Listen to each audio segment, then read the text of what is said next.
بالله من الشيطان الرجيم بسم الله الرحمن الرحيم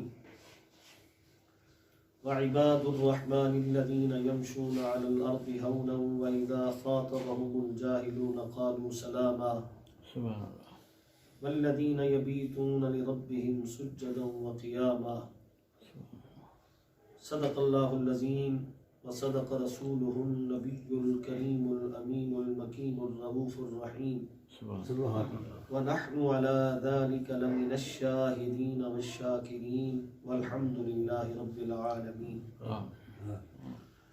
قال الله تعالى وتبارك في شان حبيبه مخبرا وآمرا إن الله وملائكته يصلون على النبي يا أيها الذين آمنوا صلوا عليه وسلموا تسليما الصلاة والسلام عليك يا سيدي يا رسول الله وعلى آلك وأصحابك يا سيدي يا حبيب الله الصلاة والسلام عليك يا سيدي يا خاتم النبيين وعلى آلك وأصحابك يا سيدي يا شفيع المذنبين رب اشرح لي صدري ويسر لي أمري واحلل عقدة من لساني يفقهوا قولي یا رب صلی وسلم دائما ابدا على حبیبک خیر الخلق كلهم وإن من جودك الدنيا وضرتها ومن علومك علم اللوح والقلم یا اکرم الخلق ما لي من ألوذ به سواك عند حلول الحادث العمم یا رب بالمصطفى بلغ مقاصدنا اغفر لنا ما مضى یا واسع الکرم کی محمد سے وفاتوں نے تو ہم تیرے ہیں یہ جہاں چیز ہے کیا لوح و قلم. حمد و صلات کے بعد دعا ہے خالق کائنات مالک ارض و سما اللہ جل شانہ قدس برہانہ ہم سب کی حاضری اپنی پاک پر بلند بارگاہ میں قبول منظور فرمائے. آپ نے قرآن مجید فرقان حمید کی جو آیت سماعت فرمائی اس میں اللہ رب العزت نے فرمایا وعباد الرحمن الذین یمشون علی الارض ہونا کہ جو رحمان کے بندے ہیں وہ عاجزی کے ساتھ زمین پہ چلتے ہیں. وَإِذَا خَاطَبَهُمُ الْجَاهِلُونَ قالوا سلاما اور جب جاہل لوگ ان سے مخاطب ہوں تو وہ سلام پر اکتفا کرتے ہیں. ان آیات میں اللہ رب العزت نے صلحاء یعنی نیکوکاروں کی کچھ خصوصیات اور نیکوکاروں کے کچھ اوصاف اللہ نے بیان فرمائے. ایک تو پہلا وصف یہ بیان فرمایا کہ یمشون علی الارض ہونا. اس کے تحت دو باتیں قابل غور ہیں کہ وہ زمین پر عاجزی و انکساری کے ساتھ چلتے ہیں اور دوسرا اس کا معنی ہے کہ وہ پروقار طریقے سے زمین پر چلتے ہیں عاجزی کے ساتھ اور وقار کے ساتھ زمین پر چلتے ہیں. جو رحمان کے بندے تو سارے ہی ہیں تو یہاں مخصوص اوصاف کی بنا پر اللہ نے چند لوگوں کو خاص فرمایا. پہلی بات جو فرمائی وقار کے ساتھ اور عاجزی کے ساتھ زمین پر چلنا. نبی کریم صلی اللہ علیہ وسلم کی ایک حدیث ہے حضور نے فرمایا کہ دوڑنے میں بھلائی نہیں ہے. دوڑنے میں بھلائی نہیں ہے. اس کا مطلب یہ ہے کہ آپ اگر کسی جگہ پہ کام کے لیے جا رہے ہیں تو دوڑ کے جائیں بھاگ کے جائیں فرمایا اس میں خیر نہیں. یعنی کہ جلدی کریں. التعجیل فعل الشیطان جلدی جو ہے وہ شیطان کی طرف سے ہوتی ہے. تو بھاگنا دوڑنا یہ انسانی تمکنت اور وقار کے خلاف عمل ہے. خاص طور پر جس وقت جماعت کھڑی ہو اور ہم نماز پڑھنے کے لیے مسجد میں جائیں اور ہمارے جانے سے پہلے امام صاحب نماز شروع کر چکے ہوں. پھر بعض لوگوں کی یہ کوشش ہوتی ہے کہ بس بھاگم بھاگ جا کے امام کے ساتھ شامل ہوں. تو جلدی کا بھی ایک طریقہ ہوتا ہے، پروقار طریقے سے آپ جہد کریں، کوشش کریں کہ نماز کی شامل ہوں.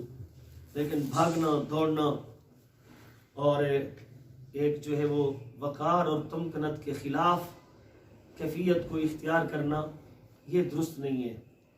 جتنا حصہ نماز کا آپ کو ملے آپ کوشش کریں، لیکن اس سے قبل بھاگنا اور دوڑ کے جانا یہ ایک ناپسندیدہ عمل ہے. جو اللہ کے بندے ہیں ان کے چلنے میں وقار ہوتا ہے.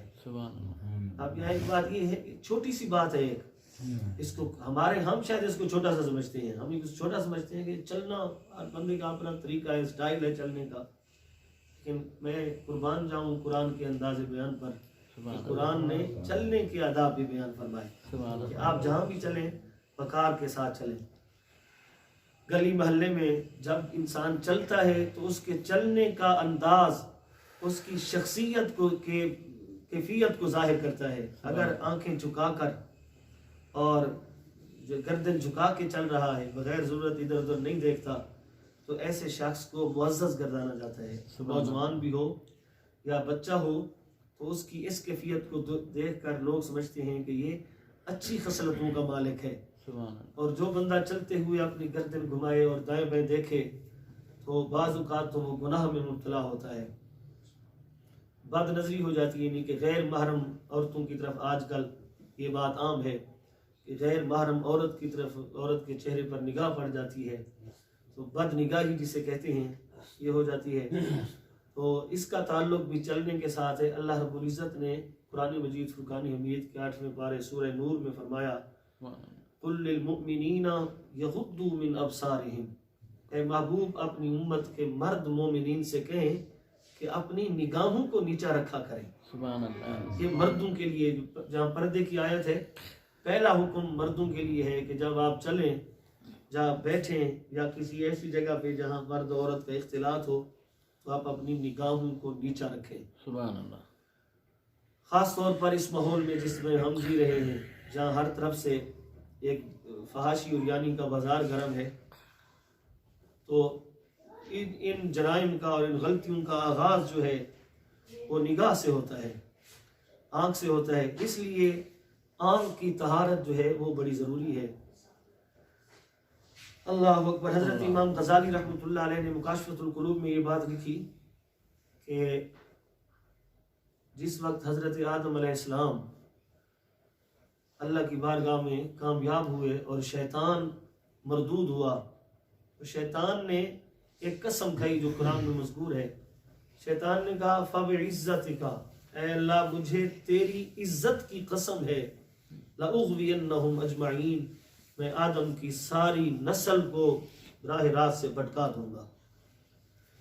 تو حضرت آدم علیہ السلام نے جب یہ آپ کے علم میں یہ بات آئی تو اللہ کی بارگاہ میں آپ نے عرض کیا کہ اے مالک، یہ شیطان تو بڑا فتنہ باز ہے، یہ میری اولاد کو گمراہ کرے گا، تو میری اولاد اس کے شر سے کیسے بچے گی؟ تو اللہ رب العزت نے فرمایا کہ آدم پریشان نہ ہو، تیری اولاد میں میں نبی بھیجوں گا جو نبی شیطان کے شر سے آگاہ کریں گے. اور فرمایا کہ ان کی مسجدیں ہوں گی، مسجدوں میں ممبر ہوں گے، ممبروں پر علماء بیٹھے ہوں گے، ان کے پاس کتابیں ہوں گی میری طرف سے بھیجی گئی، ہدایت ہوگی، علم ہوگا، اور وہ ممبروں پہ بیٹھ کر تیری اولاد کو ہدایت کی طرف بلائیں گے. تو یہ ان کے شیطان کے شر سے بچنے کے اسباب ہوں گے. حضرت آدم علیہ السلام کو اللہ کی اس بات سے اطمینان ہوا. واپس آئے تو شیطان سے ملاقات ہوئی اور کہا کہ تم اللہ تعالیٰ سے جو کچھ لے کر آ رہے ہو میں نے بھی اس کا انتظام کر لیا ہے. حضرت آدم علیہ السلام نے پوچھا کہ تو نے کیا اہتمام کیا ہے؟ اس نے کہا کہ تیری اولاد کے لیے مسجدیں ہوں گی، میری بھی مسجد ہے. پوچھا شیطان سے تیری مسجد کون سی جگہ ہے؟ شیطان نے کہا میری مسجد بازار ہے. مسجد تو خیر نہیں کہنا چاہیے. فرمایا کہ جہاں میں لوگوں کو برائی کی طرف بلاؤں گا وہ مسجد کے مد مقابل شیطانی مقام جو ہے کہا وہ بازار ہے. تو کہا اس بازار میں بغیر پردے کے پھرنے والی عورت کا چہرہ میرا ممبر ہے اور میں اس ممبر پہ بیٹھ کر لوگوں کو گناہ کی طرف دعوت دوں گا. اور کہا کہ جو گانا گانے والے ہوں گے یہ میرے لیے وہ کام کریں گے جو تیری نسل میں ہدایت کے طور پر علماء کام کریں گے. جس طرح علماء حق کی طرف اور سچ اور دین کی طرف بلائیں گے، یہ گانا گانے والے اور ایکٹر لوگ جو ایکٹر قسم کے ہوں گے وہ بالکل اسی طرح اپوزٹ برائی کی طرف دعوت دیں گے. اور کہا کہ جس طرح تمہاری طرف سے کتابیں ہوں گی میری طرف سے اسی طرح گانے اور فحش شاعری جو ہے یہ وہ کام کرے گی جو تمہارے لیے قرآن اور حدیث بطور ہدایت کام کریں گے. تو اس میں جو ہمارے عنوان کے ساتھ اٹیچ بات ہے وہ شیطان نے کہا کہ بے پردہ عورت کا چہرہ سر بازار وہ شیطان کا ممبر ہوتا ہے. اور اللہ تعالیٰ نے اپنے جو نیک بندے ہیں ان کی عادت بتائی، خصلت بتائی کہ یمشون علی الارض ہونا، وہ وقار کے ساتھ زمین پر چلتے ہیں، وہ تمکنت کے ساتھ عاجزی کے ساتھ چلتے ہیں. گویا کہ یہ شیطانی فتنے ان کو کوئی زک نہیں پہنچا سکیں گے، ان کو اپنی ابتلا میں نہیں لے سکیں گے جن کا چلنا وقار کے ساتھ ہوگا. پہلی بات اختصاراً میں نے عرض کی. دوسری بات آیت کا جملہ ہے اذا خاطبهم الجاہلون قالوا سلاما. جب وہ جاہلوں سے بات کریں، جاہل ان کے ساتھ ہم کلام ہوں تو وہ سلام کہتے ہیں. اس کے جو مفسرین نے چند مفاہیم بیان کیے ہیں وہ آپ سنیں گے تو کنسیپٹ کلیئر ہو جائے گا. کہ ایک تو یہ بات ہے کہ جب جاہل صاحب جاہل بات کرے گا تو بات جاہلانہ کرے گا، دل دکھانے والی بات ہوگی. جاہل کوئی اوچھے انداز میں اور بد کلامی کرے گا، ایسا جملہ کسے گا کہ انسان کا دل جو ہے وہ غصے میں آ جائے گا یا تکلیف پہنچے گی انسان کو جاہل کی بات کو سن کر. تو جاہل کی بات کو سن کر اللہ فرماتا ہے جو رحمان کے بندے ہیں وہ کیا کریں گے؟ وہ سلام آ کہیں گے، سلام آ سلام آ. ایک تو اس کا ظاہری معنی مراد ہے کہ جاہل کی بات کو سن کر جو اللہ کی برگزیدہ بندے ہیں وہ کہیں گے سلام آ سلام آ، سلامت رہو سلامت رہو.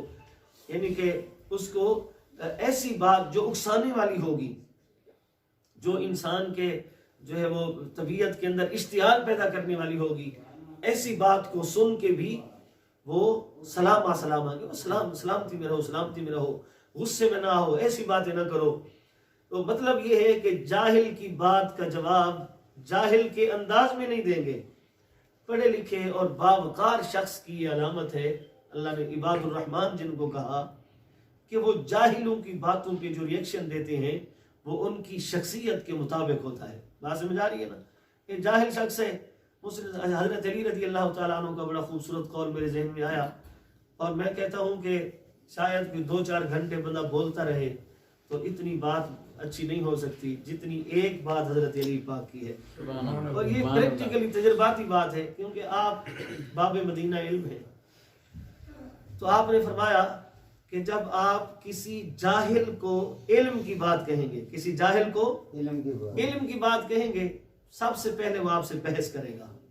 وہ بحث میں اگر کسی علم کی بات عالم کو کہیں گے، پڑھے لکھے بندے میں، عالم سے مراد وہ عالم نہیں جو قرآن و حدیث کا عالم ہے، یعنی کہ جاننے والا، کسی جاننے والے شخص کو آپ کسی کوئی علم کی بات کریں گے، نصیحت کریں گے تو وہ آپ کی نصیحت کو قبول کر کے آپ کا مشکور ہوگا، شکریہ ادا کرے گا کہ آپ میرے اندر یہ غلطی تھی اور آپ نے مجھے یہ غلطی میری پوائنٹ آؤٹ کی ہے، آپ کا شکریہ. جب کسی نااہل شخص کو آپ علم کی بات بتائیں گے تو وہ الجھے گا، آپ سے بحث کرے گا، کہے گا نہیں تم غلط ہو میں صحیح ہوں، ایسے نہیں ہے ایسے ہے. حضرت علی پاک فرماتے ہیں جاہل کو علم کی بات کرو گے تو وہ سب سے پہلے تمہارے ساتھ جھگڑے گا، بحث کرے گا، اور بحث میں اگر وہ جیت گیا تو تمہیں کنارہ کش ہونا پڑے گا، اگر وہ ہار گیا تو تمہارا دشمن بن جائے گا. بحث کرے گا اور بحث میں جب ہارا اور اس کو نصیحت نہیں مانے گا، وہ بجائے اس کے کہ بات مانے وہ تمہارا دشمن بن جائے گا. تو فرمایا جو اللہ کے بندے ہیں جاہلوں کی بات پر جو ریئیکٹ کرتے ہیں وہ ان کی شخصیت اور وقار کے مطابق ہوتا ہے. جاہل کی بات کا جواب جو ہے وہ جاہل کے انداز میں نہیں دیتے. ہر کسی کا اپنا ظرف ہے، اپنا مقام ہے، اپنی شخصیت ہے. تو جب آپ کو اکثر یہ باتیں ہم اس پر غور کریں تو دیکھیں، مجھے ایک تحریر میری نظروں سے گزری ہے، پتہ نہیں وہ کس کی ہے، جس کی بھی ہے بڑی خوبصورت تحریر ہے. اس نے کیا لکھا؟ اس نے کہا کہ سب سے پہلے اپنی نظر کو محفوظ رکھیں. سب سے پہلے کیا کریں؟ نظر کو محفوظ رکھیں. اگر نظر جو ہے وہ بے احتیاطی کر گئی ہے تو پھر اپنے خیال پہ پہرا دے دیں. صاحب ذرے جو آنکھ دیکھے گی وہ دل میں آئے گا تو دل میں خیال پیدا ہوگا یہ چیز ایسی ہے برائی کے حوالے سے. اگر نظر بے احتیاطی کر گئی ہے تو ایسا کریں کہ اپنے خیال پہ پہرا دیں. سب سے پہلا کام نظر سے شروع ہوا، پھر خیال تک پہنچا. اگر نظر پر پہرا نہیں دے سکے تھے تو خیال پہ پہرا دے دو. اب خیال کو دبا دو، نہیں ایسا خیال میرے دل میں نہیں آنا چاہیے. چلو نظر تو غلطی کر بیٹھی لیکن میرے دل میں خیال میں نہیں آنا دینا. اس نے کہا کہ اگر خیال بھی آ گیا ہے تو پھر ایسا کریں کہ اپنے الفاظ پہ پہرا دیں. جو نظر نے دیکھا اور دل میں خیال آیا وہ الفاظ بن کے آپ کے منہ سے نہ نکلے. تیسرا درجہ یہ، نظر نے بے احتیاطی کی، پھر خیال آیا، پھر وہ الفاظ بن کے آپ کے منہ سے نکلا.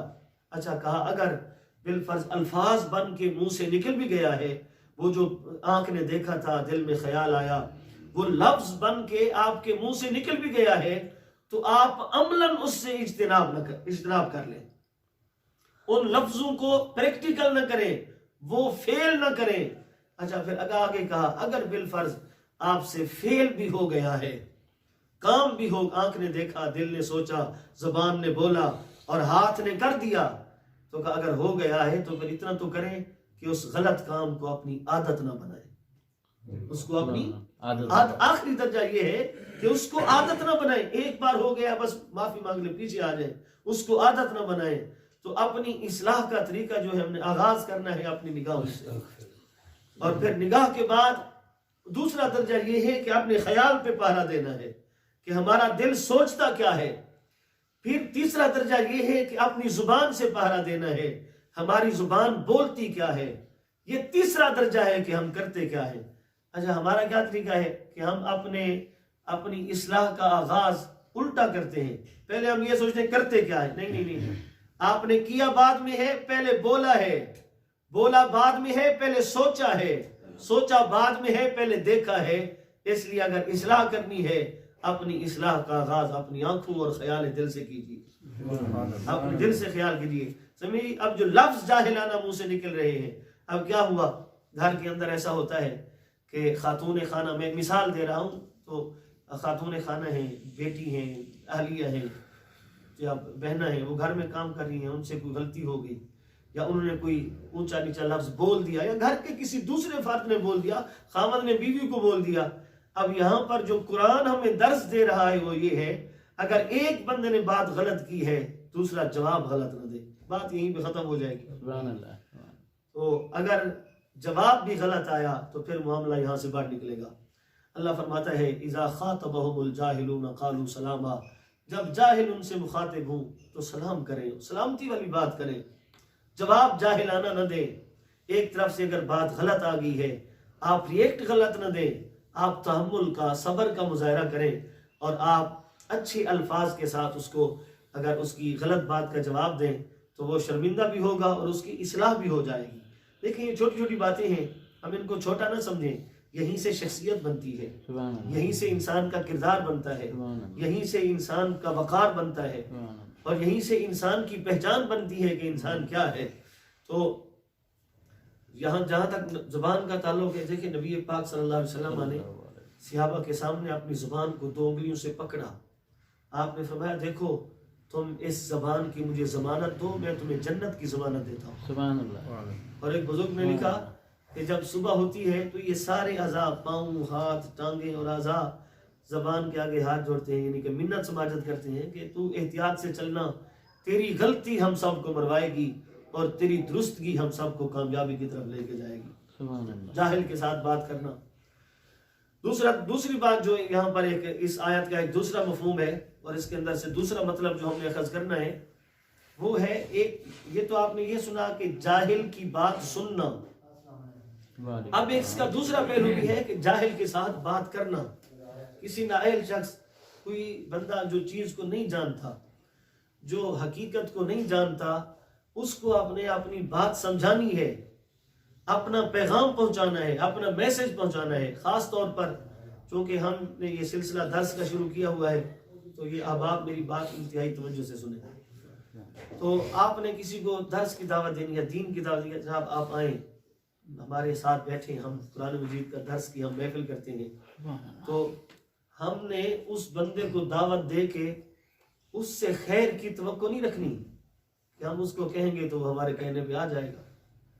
آپ نے دعا کرنی ہے کہ یہ غلط ریئیکشن نہ دے. اس بات کا سارا سلسلہ انبیاء کو دیکھیں، نبی ان کو صراط مستقیم کی طرف بلاتے ہیں، آگے سے پتھر مارتے ہیں.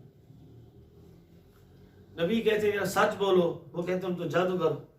نبی کہتے ہیں بیٹی کو بیٹی سمجھو، ماں کی عزت کرو، باپ کا احترام کرو، بتوں کی پوجا چھوڑ کے خدا واحد کی عبادت کرو. وہ کہتے ہیں کہ ان کو جان سے مار دو، اس کو نکالو، یہ کیوں سچی بات کر رہا ہے. یہ روز ازل سے یہ انسانی فطرت کے اندر یہ بات آ رہی ہے کہ آپ جس کو بھی سچی بات کہیں گے، حق کی طرف بلائیں گے، اچھائی کی طرف بلائیں گے، بہت کم ایسا ہوگا کہ اس کی طرف سے آپ کو اچھا جواب ملے اور وہ آپ کی ہاں میں ہاں ملائے. ایسا نہیں ہوگا. ہم کس بات کی، ہماری کیا اوقات ہے. حضرت نوح علیہ السلام اگر کہیں کہ لوگوں برائی چھوڑو، اللہ کی طرف آؤ، لوگ اٹھیں اور آپ کو ایک بوری کے اندر ڈالیں اور اوپر سے بوری کا منہ بند کر دیں اور بوری میں بند کر کے آپ کے اوپر ڈنڈے برسائیں، جرم کیا ہے کہ سیدھی راستے کی طرف بلاتے کیوں ہوتے. سمجھے بات. ہمارے ایک بزرگ تھے ملتان شریف کے، مولانا سید احمد سید کاظمی شاہ صاحب، ان کے بیٹے وفاقی وزیر بھی رہے ہمارے پچھلی حکومت میں. وہ بہت بڑے جید عالم دین تھے. تو کسی شخص کے ساتھ ان کی بحث ہو رہی تھی، تو اس شخص نے، آپ نے حدیث پڑھی کہ دیکھو میاں یہ تو حدیث میں لکھا ہوا ہے. اس نے کہا دکھاؤ کہاں ہے حدیث. آپ نے اپنے طالب علم سے کہا کہ میاں حدیث کی کتاب لے آؤ. وہ طالب علم حدیث کی کتاب لایا، تو آپ نے اس کو حدیث کی کتاب کھولی اور کہا یہ دیکھیں یہ حدیث شریف ہے. اس نے کتاب پکڑی اور نیچے پھینک دی. تو آپ کئی دن تک روتے رہے، کھانا نہیں کھایا، پانی نہیں پیا، زاروں قطار روتے رہے. جناب کتاب اس نے پھینکی ہے، روتے آپ کیوں ہیں؟ کہا غلطی میری ہے کہ میں نے اس کو دی کیوں تھی. جب مجھے پتا تھا کہ یہ شخص اس چیز کا اہل نہیں ہے تو میں اس غلطی پہ روتا ہوں کہ میں نے اس کو دی کیوں تھی. بات یہ ہے آپ دائیں بائیں اپنے معاشرے کی کیفیت کو دیکھیں. تو اگر آپ دین کا کام کریں گے تو دین کے کام کی وجہ سے آپ کی راہوں میں پھول بچھائیں گے. جن لوگوں نے نبیوں کو پتھر مارے ہیں، آج کل کوئی شخص ہے، کوئی بھی شخص ہے، وہ لوگوں کو دین کی طرف بلاتا ہے تو کیا لوگ اس کو ہار پہنائیں گے؟ جناب بڑی مہربانی، آپ ہمیں اچھی بات نہیں. آپ وہ منظر یاد رکھیں کہ طائف کی بستی میں جب ماہ مدینہ صلی اللہ علیہ وسلم کہہ رہے ہیں قولوا لا الہ الا اللہ تفلحوا، لوگو لا الہ الا اللہ کہو کامیاب ہو جاؤ گے. آگے سے جھولیوں میں پتھر بھر کے حضور کے جسم نازنین پر مارے جاتے. ایک حدیث شریف ہے نا کہ العلماء ورثۃ الانبیاء، کہ علماء جو ہیں انبیاء کے وارث ہیں. تو ہم جب یہ حدیث پر شریف پڑھ رہے تھے تو ہمارے استاد گرامی مولانا خادم حسین رضوی صاحب رحمۃ اللہ علیہ، انہوں نے اس حدیث کا معنی بتایا. کہتے ہیں کہ جی بتائیں اس حدیث کا کیا معنی ہے. تو جتنے طالب علم تھے ان سب نے یہ کہا کہ اس حدیث کا معنی یہ ہے کہ انبیاء کا مقام بھی اونچا ہے، تو جو انبیاء کے وارث ہیں ان کا بھی مقام اونچا، اللہ نے ان کو ان کے مقام کے اندر رفعت عطا فرمائی. استاد صاحب نے کہا نہیں، اس کا صرف یہ مطلب نہیں ہے، اس کا مطلب یہ بھی ہے کہ جو دین کا کام کرے گا، قوم نے جو سلوک نبیوں کے ساتھ کیا ہے وہی سلوک اس کے ساتھ کرے گی. یہ صرف کسی عالم کی بات نہیں ہے.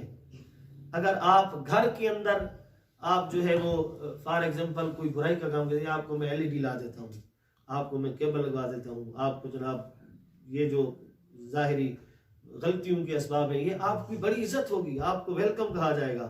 اگر آپ گھر میں یہ کہیں گے کہ میں آپ کو نماز کا پابند بنانا چاہتا ہوں، آپ روزانہ صبح اٹھ کے فجر کی نماز پڑھا کریں، اس کے بعد قرآن کی تلاوت کیا کریں، پنجگانہ نماز پڑھیں، یہ چھوڑ دیں، یہ کریں، جب آپ یہ کام کریں گے تو وہ ریئیکشن آپ کے لیے اچھا نہیں آئے گا. یہ ایک فطرتی بات ہے، یہ ایک حقیقت ہے. کیوں ہم جس چیز کے بنے ہوئے ہیں، پتہ ہے ہم کس چیز کے بنے ہوئے ہیں؟ ہم بنے ہوئے آگ اور ہوا کے. کبھی آگ اور ہوا اکٹھے نہیں رہ سکتی. ہم بنے ہوئے ہیں ہوا اور مٹی کے. ہوا اور مٹی کبھی اکٹھے نہیں رہ سکتی. ہم بنے ہوئے پانی اور آگ کے. پانی اور آگ کبھی اکٹھے نہیں رہ سکتی. ہمارے اندر یہ جو غصہ آتا ہے یہ آگ ہے. ہم آگ کے بنے ہوئے ہیں. یہ ہماری خمیر کے اندر یہ چیزیں رکھی ہوئی ہیں کہ ہم نے یہ ریئیکٹ کیا کرنا ہے. تو بات یہ ہے جب ہم اچھی بات کریں گے تو ہمیں آگے سے جواب اچھا نہیں آئے گا. پر اچھے جواب کا مطلب یہ نہیں ہے کہ ہم ہمت ہار جائیں. حضرت امام احمد بن حنبل رضی اللہ تعالی عنہ، آپ کے دور میں ایک مسئلہ چلا. تو وہ مسئلہ ہمارا یہاں زیر باس نہیں ہے، خلق قرآن کا مسئلہ تھا. تو وہ مسئلہ ہمارے سمجھنے والا ہی نہیں ہے. مسئلہ یہ تھا کہ لوگ کہتے تھے قرآن مخلوق ہے. آپ نے کہا کہ قرآن مخلوق نہیں، قرآن اللہ کی صفت ہے. قرآن اللہ کی صفت ہے. یہ عام لوگوں کی سمجھنے والی یہ فلسفیانہ بات ہے، یہ سمجھنے والی نہیں. تو سارے علماء جو ہے آپ کے مخالف ہو گئے. بادشاہوں نے بڑا ان کو پروٹوکول دیا اس دور میں بھی. آج بھی جو عالم ٹی وی پہ بیٹھ کے حکومت کے غلط صحیح کاموں کی حفاظت کرے تو اس کو یہ پیچھے سے بات چلی آ رہی ہے. تو آپ سارے علماء ادھر ہو گئے، آپ ادھر ہو گئے، جیل میں ڈالا گیا. مارا تھا، بڑا مارتے تھے آپ کو. اتنی شدت، آپ فرماتے ہیں کہ اس شدت سے چابک مارتے میرے جسم پر کہ جب چابک لگ کے ہٹتا تو میرے کھال جو ہے وہ چابک کے ساتھ اترتی آتی. تو جب آپ قید سے رہا ہوئے پھر تو آپ ایک جب رہا ہو کے گھر آ گئے تو آپ کے ساتھ ایک چور تھا جیل میں. آپ اس چور کو یاد کر کر کے روتے اور کہ اس کا نام مجھے ذہن میں نہیں آ رہا، اس چور کا نام بھی لکھا ہوا کتابوں میں. آپ کہتے ہیں اللہ اس کا بھلا کرے، مجھے اس نے گمراہ نہیں ہونے دیا. لوگوں نے کہا کہ جناب چور نے آپ کو گمراہ کیوں نہیں ہونے دیا؟ کہا کہ جب میں جیل میں پہنچا تو چور نے اتنی سی بات کی کہ حق پر ہو کہ جھوٹ پر ہو. کہتے میں نے کہا کہ میں حق پر ہوں. تو اس چور نے کہا کہ اگر حق پر ہو تو پھر ڈٹ جانا، جان کی پرواہ نہ کرنا. اس نے کہا کہ 60 مرتبہ میں نے چوری کی ہے اور 60ویں مرتبہ جیل میں آیا ہوں اور میں نے چوری تسلیم نہیں کی.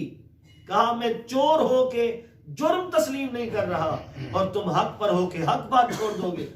حضرت امام احمد بن حنبل نے کہا کہ جب ظلم ہوتا تو کئی مرتبہ میرے دل میں کوئی دوسرا خیال آتا اور ساتھ ہی اس چور کی بات یاد آتی اور میں اپنے آپ سے کہتا کہ میں چور کے برابر بھی نہ رہ سکوں.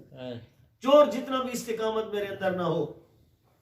جب آپ نے حق کی راہ پہ چلنا ہے اور نیکی کی دعوت آپ نے دینی ہے تو جو ریئیکشن آپ کے بارے میں آئے، آپ کو مولوی کہا جائے جناب بڑے مولوی صاحب بن گئے، یہ تانا دیا جائے گا آپ کو جناب آپ بڑے مولوی صاحب بنے ہوئے ہیں، کل آپ یہ کرتے تھے آج آپ یہ کرتے ہیں جناب، آپ کے ساتھ تانے دیے جائیں گے آپ کو. مجھے پتہ ہے میں نے کالج لائف بھی گزاری الحمدللہ اور اللہ کے فضل و کرم سے سارے دنیا کے جو معاملات ہیں وہ دیکھے ہیں. میں الحمدللہ قصداً اس فیلڈ میں آیا ہوں اور پھر اس فیلڈ میں آ کے جو لوگوں کا ایک ہوتا ہے سلسلہ میں ساتھ سب کچھ جانتا ہوں. اس لیے میں تجربتاً آپ کو یہ بات عرض کر رہا ہوں. جب آپ کہیں گے کہ قرآن کی طرف آئیں، بڑے صاحب آئے بڑے مولوی صاحب آنے بڑے ہونے آج کل جناب، کل تو خود ایسے تھے. وہ اللہ کے بندے آپ کو کیا پتا کون کل کیا تھا. اگر ان باتوں پہ آئے تو آپ کو پہلے یہ بتانا پڑے گا کہ فاروق اعظم کل کیا تھے آج کیا تھے، حضرت خالد بن ولید کل کیا تھے آج کیا تھے. میں نے جتنے اسلاف پڑھے ہیں بھائی صاحب، جتنے بزرگوں کی میں نے سیرت پڑھی ہے، وہ تو چلو صحابہ ہیں ان کی تو بات ہی نہیں ہے.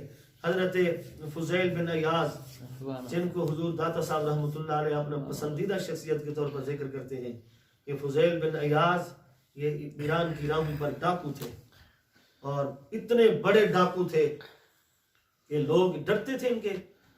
راتوں کو لوگ سفر نہیں کرتے، آگے پیچھے فوجی دستے چلتے. فضیل بن عیاض کے علاقے میں اتنی دہشت تھی کہ پورا قافلہ لوٹ لیتے فضیل بن عیاض. تو ایک مرتبہ جو تھے اب قافلہ کوئی جا رہا تھا، شام ہو گئی، قافلے والے رکے کہ فضیل بن عیاض کا علاقہ ہے وہ تو لوٹ لے گا ہمیں، تو اس لیے رک جائیں کل چلیں گے. فضیل بن عیاض کو پتہ چلا قافلہ آیا ہوا ہے، آپ بھی آ گئے تو قافلے کے اندر گھس گئے کہ آپ چلیں گے اور موقع جان کر ان کو پھر لوٹیں گے. تو صبح ہوئی، نکارا بجا، بھی اٹھے چلیں.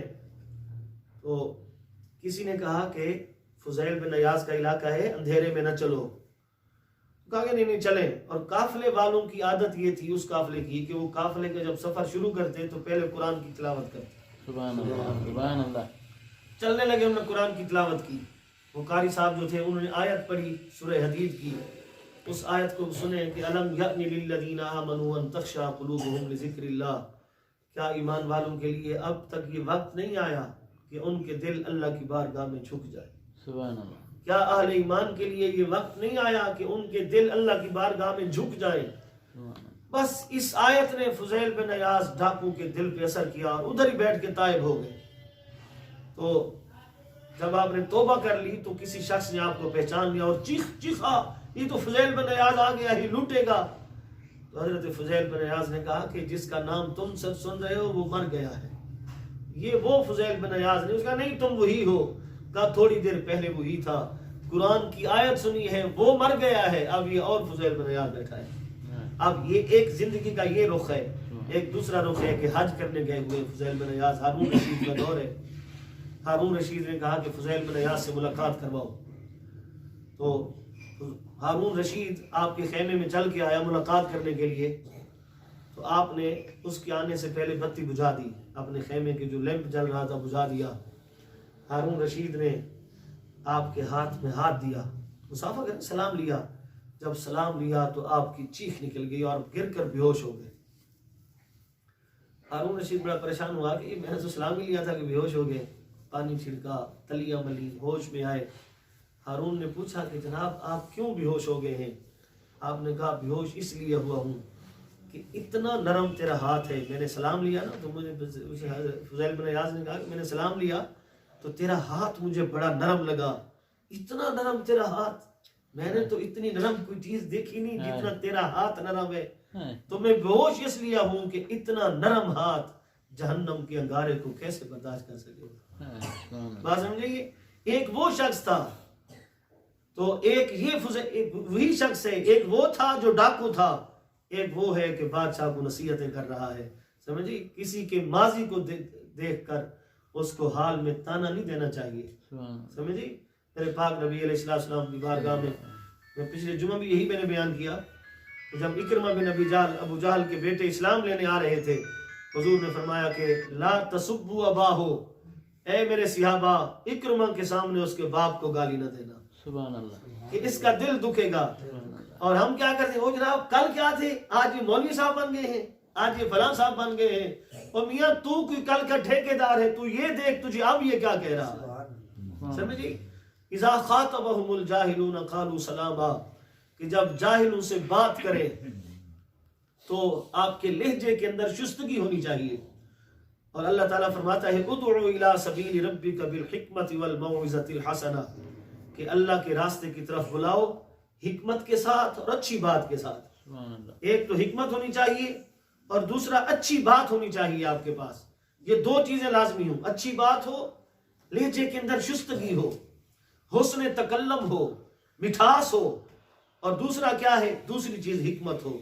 جب حکمت ہوگی اور جب لہجے کے اندر شستگی ہوگی, ان دونوں چیزوں کو لے کر جب آپ چلیں گے تو اللہ تعالیٰ آپ پر کرم فرمائے گا. ایک اور بزرگ کی میں نے بات پڑھی ہے, یہ جو تھا نا, یہ جو ہلاکو خان تھا, ہلاکو خان اس کا ایک کزن تھا, اس کا نام تھا تگودار خان. ہلاکو خان نے بغداد کو تباہ کرنے کے بعد تگودار خان کو بغداد پہ اپنا نائب بنایا. تو ایک مرتبہ کہ پھر تگودار خان جو تھا یہ مسلمان ہو گیا تھا, اور اسی کی وجہ سے پھر بغداد واپس بغداد اسلام کا قلعہ بنا. یہ بات تو لمبی ہے, میں صرف ایک جملہ آپ کو عرض کرنا چاہتا ہوں. تو جب لاشیں 7 لاکھ بندہ جو ہے وہ قتل ہو گیا, بغداد کی گلیوں میں 4-4 فٹ خون کھڑا تھا, اور تگودار خان جو تھا وہ اس کا حاکم تھا. اس وقت ایک درویش فقیر جو تھا, ایک سلسلہ قادریہ کا بزرگ تھا, بالکل کمزور تھا. اس نے ہاتھ میں تسبیح پکڑی اور وہ جا کے تگودار خان کے محل کے دروازے پہ بیٹھ گیا. تگودار خان شکار کر کے واپس آیا, دیکھا کہ یہ فقیر بیٹھا ہوا ہے, اس کے ساتھ کتا تھا, گھوڑے پہ بیٹھا ہوا تھا. تو تگودار خان نے اس بزرگ صوفی مسلمان کے کمر پر ایک چابک مارا اور اپنے ہاتھ کی چھڑی سے اس کی داڑھی کو چھیڑا اور کہا کہ یہ کیا ہے, تنزن کہا یہ کیا ہے.